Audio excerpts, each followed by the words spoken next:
Amigos y amigas, continuamos con el desarrollo de nuestro programa Ajedrez Sociopolítico. Como siempre, les invito por favor a que se suscriban a nuestro canal de YouTube, Ajedrez Sociopolítico, active la campanita para que le lleguen las notificaciones y también usted nos deja su comentario ahí, pero como siempre le digo, con respeto, por favor.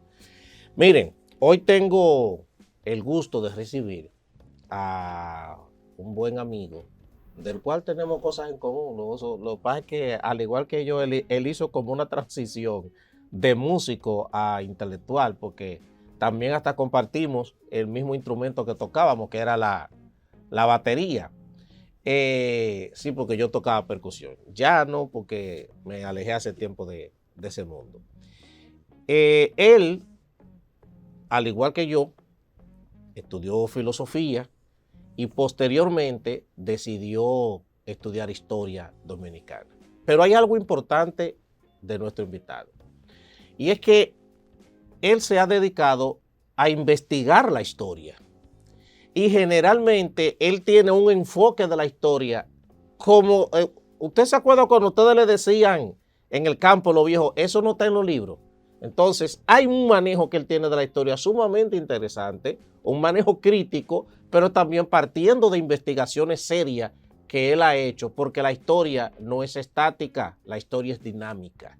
Y para mucha gente que le enseñaron una cosa en la escuela de una manera, hoy en día se niegan a querer creer que hay versiones diferentes de eso que se le enseñó. Entonces, a eso se dedica Florentino Paredes, nuestro invitado de este día. Gracias, hermano Florentino, gracias por estar aquí. Muchísimas gracias por la invitación y, como siempre digo, aquí estamos con la entera disposición de responder las preguntas y aclarar aquellos puntos en donde las personas tengan alguna inquietud o tengan pues algún interés de manera particular en tener conocimiento. Muy bien. Florentino, te invité para que nosotros hablemos del movimiento del 14 de julio, porque recientemente, el jueves, fue 14 de junio, un día que aquí tiene mucha importancia por lo que representó para la historia dominicana. De hecho, el 14 de junio ese movimiento se entiende que fue como la antesala de lo que posteriormente terminó de motivar la caída de la dictadura de Trujillo. Sobre ese movimiento hay personas que intentan desmeritarlo por el hecho de decir, eso era un grupo de comunistas que lo que querían era convertir a República Dominicana en el comunismo. Y entonces de ahí para allá justifican el que posteriormente se le haya dado muerte. Pero tú tienes una tesis que, aparte de eso, también había una especie de vinculación de los integrantes del movimiento de junio con Trujillo y con ese periodo de la historia dominicana. Acláranos esa parte. Así es, el movimiento 14 de junio ha sido muy desvirtuado históricamente, porque yo siempre he mantenido la tesis de que aquí los historiadores, hasta nuestra generación, digo nuestra generación, porque nosotros intentamos dar una nueva visión de la historia, obviamente enfocado en el análisis, porque aquí la historia se enseñaba como mera retórica. Te decían, esto es, y esto tú te lo aprendes y eso tú lo repites. Memorístico. Exactamente. Ahora no, ahora hay que analizar y hay que buscar los entuertos, ¿verdad?, que encierran cada acontecimiento. Entonces, en el caso de los jóvenes del movimiento 14 de junio, se han querido presentar como grandes figuras, que eso no lo cuestionamos, pero al mismo tiempo han querido ocultar muchas verdades que se encierran en torno a su vinculación con el gobierno de Rafael Leonidas Trujillo Molina. Por ejemplo, todo el mundo sabe que esos muchachos se inspiraron en el desembarco de 1959. Pero ¿qué sucede? Que en el 60, a principios del 60, esos muchachos quisieron atentar contra la vida de Trujillo. Aquí había un plan para asesinar a Trujillo el 21 de enero de 1960. Eso no lo tocan, obviamente. Solamente dicen, bueno, o sea, el plan era para asesinarlo el 21 de enero de 1960. Sí, pero los muchachos del 14 de junio, me explico. Antonio Inver Barrera, en ese momento, era el administrador de una fábrica de pintura que se llamaba Mezclalista, que pertenecía al hermano de María Martínez Alba, la hermana de Trujillo, la esposa de Trujillo. La esposa de Trujillo. Si me refiero a Panchito Martínez, él era el dueño de esa fábrica de pintura. En esa fábrica de pintura se utilizaban cartuchos de dinamita para romper las rocas.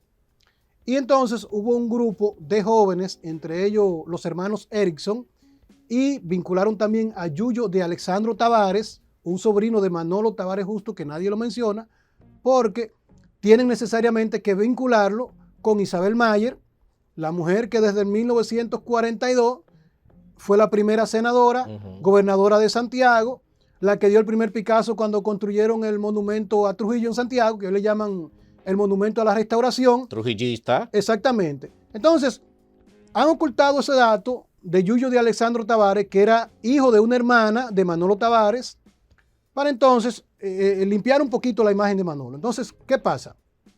El 21 de enero, iban a asesinar a Trujillo simulando un accidente al frente de la residencia de Manuel Inver, el hermano de Antonio Inver Barrera, Tony, que vivía en la Máximo Gómez, en el lugar donde Trujillo caminaba todas las tardes.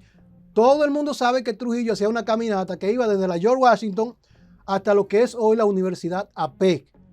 APEC era la residencia de doña Altagracia Julia Molina, la mamá de Trujillo. Ahí era que ella vivía. Entonces, en ese recorrido, Trujillo tenía que pasar por la residencia de Manuel Inver. Ellos querían simular un accidente, derrumbar la pared de esa residencia y colocar los bloques, pero con algunos cartuchos de dinamita, para entonces cuando Trujillo estuviese en su caminata, activarlo y hacerlo explotar. Ese complot fue descubierto el día 20. El 20 de enero es que se inicia la persecución a todos los jóvenes involucrados en lo que se denominó después el movimiento 14 de junio. Ahí cayó Yuyo de Alexandro, cayó preso, los hermanos Erickson, ahí se persiguieron a las hermanas Mirabal, se comenzó una persecución tenaz contra algunos miembros de la iglesia, entre ellos seminaristas y sacerdotes, incluyendo una hermana de Salvador Estrella Sadalá, de Santiago. Una hermana que era religiosa. Me refiero a Sor Paulina Estrella Sadalá, que ella era religiosa. Entonces, ese grupo de jóvenes fueron perseguidos. Viene entonces, por así decirlo, el apresamiento, la tortura de esos jóvenes. Y ahí entonces es que cae preso posteriormente Manolo Tavares Justo, porque su sobrino, Yuyo de Alexandro, había sido señalado como uno de los que estaba implicado en ese complot. Debemos resaltar algo, y es que aquí no se interrogaba de la forma que se hace ahora. Aquí se torturaba. Y muchos de esos jóvenes... Eso era de una vez, preso y la tortura. Muchos de esos jóvenes que eran torturados, a veces para librarse de los castigos que estaban recibiendo, decían, fulano sabe, prensejito sabe. Y por eso los señalamientos del CIN nunca se frenaban. O sea, cuando el CIN comenzaba a perseguir, caía el que estaba y el que no estaba. Ahí cayó también un sobrino de los hermanos Juan Tomás y Modesto Díaz. Que por eso, pero la hermana Gracita Díaz se refugió en la embajada de Brasil. Y Trujillo envió a Modesto a que la sacara de la embajada y que le entregara el sobrino que estaba implicado. Gracita no quiso, y ahí entonces que vino la división de Trujillo con Juan Tomás y Modesto Díaz, que uno de ellos sí participó de manera directa en el ajusticiamiento de Trujillo. Entonces, este movimiento 14 de junio es ahí donde inicia, y ya con los apresamientos, el encarcelamiento de las hermanas Mirabal, de Manolo Tavares Justo, de los esposos de las Mirabal, es que ya entonces se da a conocer en la sociedad dominicana como que era un movimiento, pero nunca se ha dicho de manera específica en qué consistió ese movimiento y por qué fue perseguido. Entonces, ¿en qué consistió y por qué fue perseguido? Bueno, consistió en eso, en intentar asesinar a Trujillo, y fue perseguido porque el complot fue descubierto el día 20. Algunos historiadores dicen, no, que se reunieron por allá, por Montecristi. No, fue por los señalamientos que se hizo de manera específica a aquellos jóvenes que fueron apresados y fueron torturados. Pero entonces, en lo que tú estás diciendo, tú también estás mostrando, estás hablando de vinculación de personas que posteriormente participaron en el ajusticiamiento de Trujillo. Entonces, aquí siempre se ha dicho también que estas gentes no solamente tenían un interés patriótico, tenían una motivación personal para querer matar a Trujillo. Entonces, eso que tú estás mencionando tuvo que ver con que esas personas al final terminaran reuniéndose para concluir lo que el movimiento 14 de junio no concretó. No. No. Los que participaron en la muerte de Trujillo tuvieron vinculaciones personales para hacerlo. Vinculaciones meramente personales.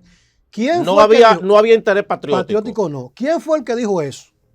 ¿Quién fue el que dijo que había un interés patriótico y que la muerte de la Mirabal fue que motivó a ellos a orquestar ese plan? Eso lo dijo Antonio Inver Barrera en una entrevista que le ofreció al periodista Francisco Aguirre y que fue publicada los días 3, 4 y 5 de noviembre en el periódico Listín Diario de 1964. Entonces, ¿cuáles eran las motivaciones personales que ellos tenían?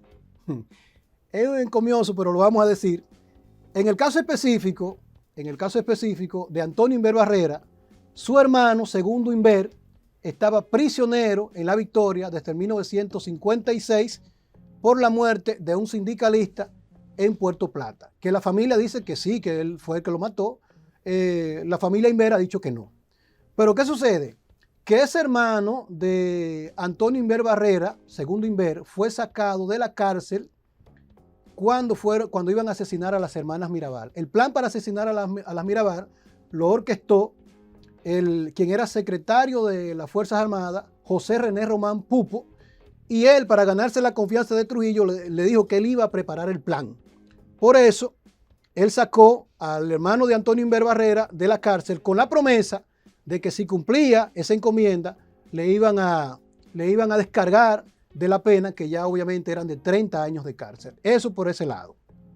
En el caso del teniente Amado García era cuñado de Trujillo. Ajá. Sí. Trujillo tenía una relación sentimental con una prima y hermana de crianza de él. Y esa prima vivía en la calle César Nicolás Penso, número 63, al lado de la casa de Modesto Díaz Quesada. No sé si tú has escuchado que había un plan para secuestrar a Trujillo y obligar, obviamente, un golpe de Estado. Sí. El plan era atrapar a Trujillo en la casa de esa dama mientras estuviera con ella ahí en la habitación y obviamente de esa forma lograr intercambiar con él un cese de su gobierno. Estamos hablando de Amado García Guerrero. Pero también Amado García, Trujillo le prohibió casarse con su novia. Con su novia. Pero no han dicho que la boda estaba preparada, que se había anunciado, que todo estaba listo y que él no pudo dar una explicación a la familia de la novia por qué él no se iba a casar. Porque le prohibieron de casarse porque supuestamente ella lo que era comunista o tenía un hermano comunista. Sí, Guido Gil, si mal no recuerdo. Que hicieron que el teniente Amado lo asesinara. Y después, el 3 de marzo del 60, recuérdate que la persecución a estos jóvenes fue a partir de enero, el 20 de enero, el 3 de marzo, a él lo llamaron a la oficina del CIN y él lo asesinó. Algo que debemos de destacar aquí. En la época de Trujillo los rangos se ganaban por los méritos obtenidos al servicio de la dictadura. No es verdad y que él no fue y él lo libró de la muerte, del sufrimiento, no. Él hizo lo que tenía que hacer como militar. A él le ordenaban mate, él mataba. Entonces, en el caso específico de él fue eso. En el caso específico de Pedro Livio Cedeño estaba casado con Josefina Pimentel Bovés. Ella era la gobernadora de San Cristóbal, 1960, era la gobernadora de San Cristóbal. Había sido fiscal y era hija de uno de los generales más amigos que tenía Trujillo, que habían sido incluso compañeros de estudio. Y a él, Trujillo le prohibió, entre otras cosas, le prohibió visitarla y le quitaron todos los bienes que él había procreado con ella inclusive visitar a su hija. Ya él estaba casado con la profesora de apellido de Consuelo, Despradel, la profesora Despradel. Ya él estaba casado con ella y estaba pasando por un mal momento. Además de que lo retiraron, él era capitán y lo habían retirado del servicio porque por la confrontación que él tenía con la dama, Trujillo no quería ningún acercamiento hacia ella. Y él entonces, prohibido de sus bienes que había tenido con ella, del acercamiento de su hija y acorralado económicamente, él decidió actuar. En el caso específico de los hermanos Juan Tomás y Modesto, Modesto Díaz nunca quiso participar. De hecho, puedes buscar en la obra Malfiní de Soto Jiménez, quien yo comparto muchas de las cosas de él, pero hay otras que él la oculta, o yo entiendo que quizá no ha hecho la investigación que amerita. Modesto Díaz, que estuvo la semana pasada aquí, Soto. Okay. Modesto Díaz fue el que participó, pero Juan Tomás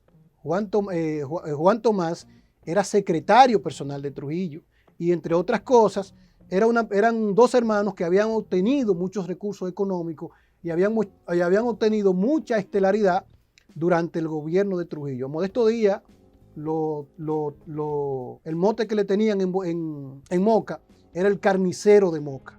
Investiguen por qué le llamaban el carnicero. Porque eran gente de Trujillo y por Trujillo hacían lo que fuese. Entonces, cuando Antonio de la Maza le dice a Modesto, le dice a Modesto Díaz que tiene intención de asesinar a Trujillo, le dice a Juan Tomás que hable con Antonio de la Maza y lo convenza de que esas cosas no se pueden hacer.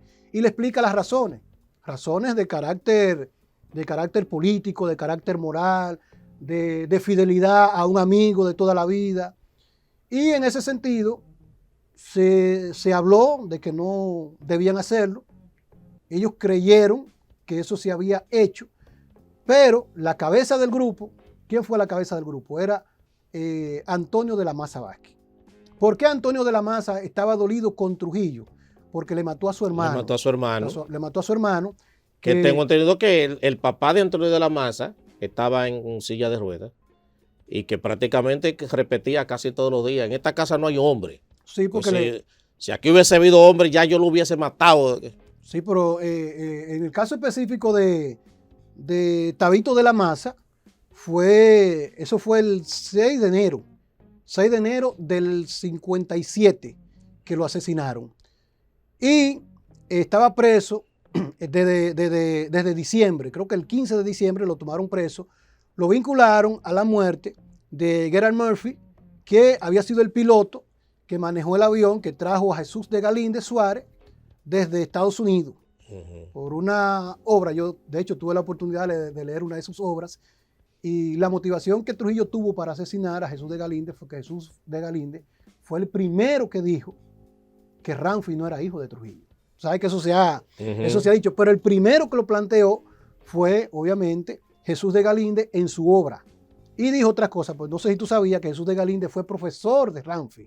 Jesús de Galíndez era el profesor de Derecho de Ramfi Trujillo. Y también ahí estuvo involucrada María Martínez. En lo que tuvo que ver con lo de Galíndez. Exactamente. Por esa difamación que Jesús de Galíndez hizo. Lo cierto es que cuando matan a Tabito, su esposa iba todos los 3 veces al día a llevarle el desayuno, la comida y la cena. Ahí al Palacio de la Policía. Ellos vivían aquí, próximo al Teatro Nacional. E iban todos los días, 3 veces a visitarlo. Pero el día 6, en la noche, un policía le preguntó que dónde era que ella vivía. Se encontró raro. Bueno, ven acá, ¿por qué me preguntan dónde vivo? Y al otro día entonces le llevaron en una litera a Tabito. Lo asesinaron. Dijeron que él se ahorcó y que había escrito una carta, que estaba arrepentido. Lo cierto es que Antonio de la Maza tuvo que asumir todo ese proceso con sus hermanos, pero Trujillo ordenó 2 semanas después una exhumación del cadáver para hacer una investigación. Entonces ahí agarraron el cadáver de Tabito y lo picaron, le echaron en 2 fundas y lo volvieron y lo introdujeron en el cementerio. Y ya tú sabes, la gente del Cibao que para esa época no estaban acostumbrados a ese tipo de cosas, vieron eso como una ofensa. Y otra cosa, algo sádico. Sí, otra cosa, que un tribunal ordenó que la familia de la Maza le pagara $50,000 a la familia de Gerald Murphy. Trujillo, en un acto de buena fe, le entregó el dinero a Antonio de la Maza para que le depositara ese dinero a la familia de Gerald Murphy. Obviamente hay que resaltar lo siguiente. Antonio de la Maza era un hombre muy cercano a Trujillo. Él era el administrador de sus aserraderos y había sido gobernador tanto de Moca como de la provincia Benefactor, que ahora se llama San Juan de la Maguana. Entonces, Trujillo lo llamaba varias veces al día y lo invitaba permanentemente a actividades aquí en la ciudad capital. Todo eso trajo como consecuencia que Antonio de la Maza desarrollara ese odio hacia Trujillo y orquestara el plan. En el caso específico, me ha preguntado de los que participaron en la muerte de Trujillo. Sí, en el caso específico de Luis Manuel Cáceres Michel Tunti no tuvo nada que ver con eso. Tunti era hijo de crianza de Antonio de la Maza. Era hijo de crianza de Antonio de la Maza y de Aida Michel, porque ellos dos no tuvieron hijos, según tengo entendido. Y ellos tomaron varios hijos de una hermana de Aida Michel y lo criaron desde pequeño, desde los 5 años. El caso específico de Tunti fue desde los 5 años y por eso Tunti sabía manejar, era un muchacho de confianza e hizo muchas cosas que Antonio de la Maza le ordenó, pero no teniendo conocimiento de lo que se iba a hacer. Hay una lista. Inver Barrera. Antonio Inver Barrera, sí, su hermano, segundo Inver, lo metieron preso en la cárcel de la Victoria y le cantaron 30 años de prisión. Okay. Y él, además de eso, ya yo te expliqué, lo sacaron de la cárcel para que participara en la muerte de las hermanas Mirabal con la promesa de que si hacía eso, pues lo iban a librar de la pena. Y al darse cuenta, después que que no iba a tener resultado de eso, y que había sido parte, exactamente, se involucró. Entonces, en el caso específico de Modesto Díaz, Antonio de la Maza dijo que los norteamericanos iban a invadir el país y que el grupo cercano a Trujillo iba a ser eliminado, porque se iba a eliminar a Trujillo, pero también los hombres fieles, los generales fieles a Trujillo, iban a ser eliminados para establecer un nuevo gobierno, porque tú no vas a establecer un gobierno manteniendo gente contraria con mucho poder. Entonces Antonio de la Maza le dijo eso, y para que él fuese salvado, cuando se diera el supuesto golpe de Estado, él debía participar en la muerte, y por eso participó. Ok. Mira, el tiempo se nos está agotando. Una conversación sumamente interesante, Florentino. Debo decir honestamente que todavía no conocía de ti ese crecimiento intelectual que has tenido. Para que entonces cerremos con 14 de junio, que era el tema original.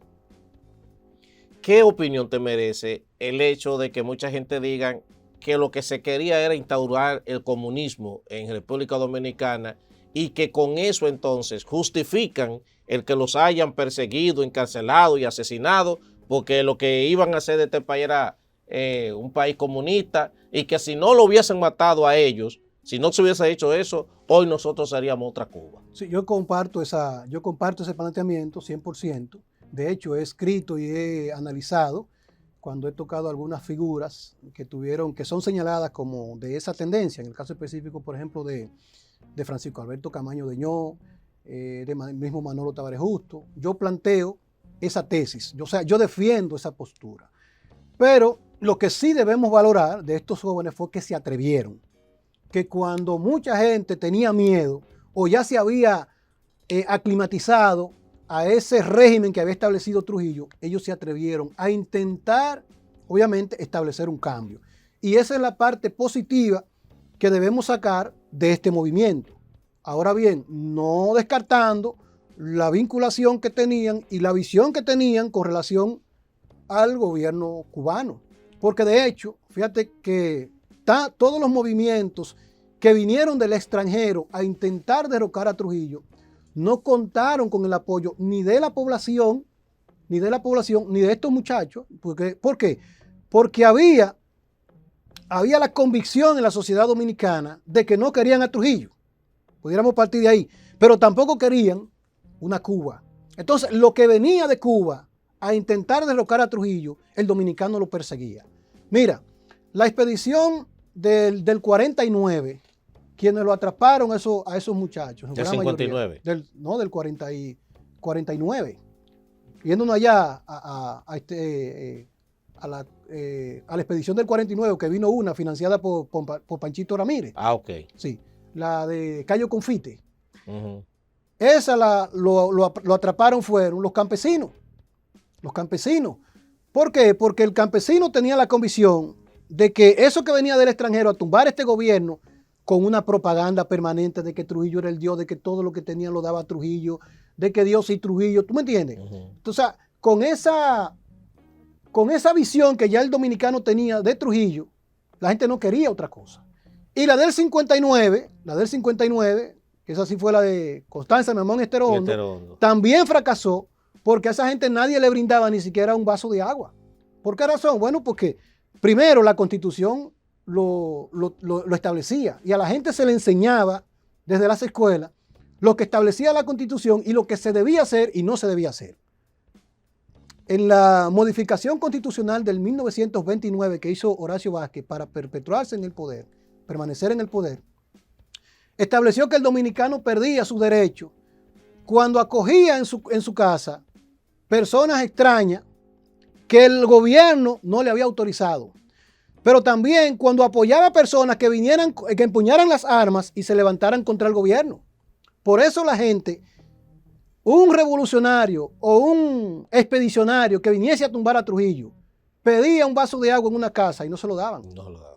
Pedía alimento, no le daban. Pedía cobijo, pedían que le curaran una herida y no le... Porque la gente, al contrario, salían a perseguirlo y a apresarlo. Fíjate que todos los movimientos, el del 49, el del 59, el que orquestó Manolo Tavares Justo, todos fracasaron bajo las mismas condiciones. ¿Cuál? Que la población no le apoyaba. Todavía la del 73 de Camaño también fracasó.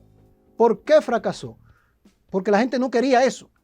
Y eso hay que concientizarlo al dominicano y sobre todo a aquellos que escriben la historia, que dicen, no, eso era un movimiento que iba a restaurar los derechos en la sociedad dominicana. No, el dominicano no quería eso. Y hoy día, usted le pregunta al dominicano, ¿usted quiere eso? Lo que hay en Cuba, el dominicano le dice, no, no queremos eso. Que hay que decir, tú escribiste un artículo en el Nuevo Diario, y yo invito a la gente que lo busque y lo lea. Hay que decir, en ese artículo yo concuerdo contigo en una cosa. Tú no lo mencionas, pero Camaño, si no hubiese sido por lo de abril del 65, la historia sobre Camaño iba a ser la perversidad. Porque Camaño iba a ser recordado por lo de Palmasola, no por lo del 65. Con la revolución de abril del 65, yo digo que hubo como una especie de lavado de la imagen de Camaño. Porque lo que hasta ahí venía sucediendo con Camaño y lo que venía haciendo no era bueno. No, y que siempre estuvo ligado. Y después de eso, tampoco lo que hizo, porque cuando se fue al exilio, el famoso exilio involuntario, que yo digo, no fue un exilio, averigüen cuánto ganaba un agregado militar en una embajada y se darán cuenta de la grandeza de ese héroe. Porque yo investigo todo. Por ejemplo, no sé si tú sabías que después del 65 él salió como agregado militar, creo que en la embajada de Londres. Pero busquen cuánto ganaba mensual, cuánto le daban de gasto de representación, qué le pagaban, casa, estudio de los hijos, gastos médicos, y cuál era la vida de un agregado militar en el extranjero, para que nos demos cuenta qué había detrás. Sí. Miren, no, tenemos que agendar otro encuentro contigo, porque hay muchas cosas interesantes que tratar. Y que yo sé que quizás mucha gente dirá, bueno, ahora están tratando de anular la historia, etcétera, porque hay un sector siempre excesivamente conservador que se niega a conocer la otra cara de la moneda de las cosas. A ese sector conservador, por ejemplo, esas personas conservadoras, yo le digo, siéntese aquí, venga, y vamos a discutir el tema que usted quiera. Pero yo no... Pero no en base a su posición, ¿eh? Yo le cito las obras, autores y todo lo que se ha planteado. Y de ñapa, entonces yo le enseño los documentos que también yo poseo, porque si algo nos da a nosotros lo que intentamos enseñar la historia, que nos da como ese airecito, es a veces los documentos que uno maneja y que a veces uno lo tiene como parte de su biblioteca personal, o sea, de donde uno se alimenta. Sí. Entonces, yo también poseo una gran cantidad de cartas, de documentos que fueron de primera mano, de Ramfis, que se lo entregó a Bernardo Vega, que se lo entregó a Emilio Rodríguez de Morici, en fin, o sea, y se lo presento y digo, mire lo que hay aquí, para que entonces usted me contradiga, a ver si usted o yo somos los que tenemos la razón. Bueno, se nos acabó el tiempo. Señores, interesantísima conversación con Florentino. Le prometo que lo vamos a invitar otra vez. A ustedes, gracias por su sintonía. Hasta aquí hemos llegado con su programa Ajedrez Sociopolítico. Recuerden suscribirse a nuestro canal de YouTube. Les agradecemos la deferencia de siempre estar pendiente a todo lo que vamos haciendo en este programa. Será hasta el próximo domingo en que nos reencontraremos otra vez aquí en CTV, que está en ti.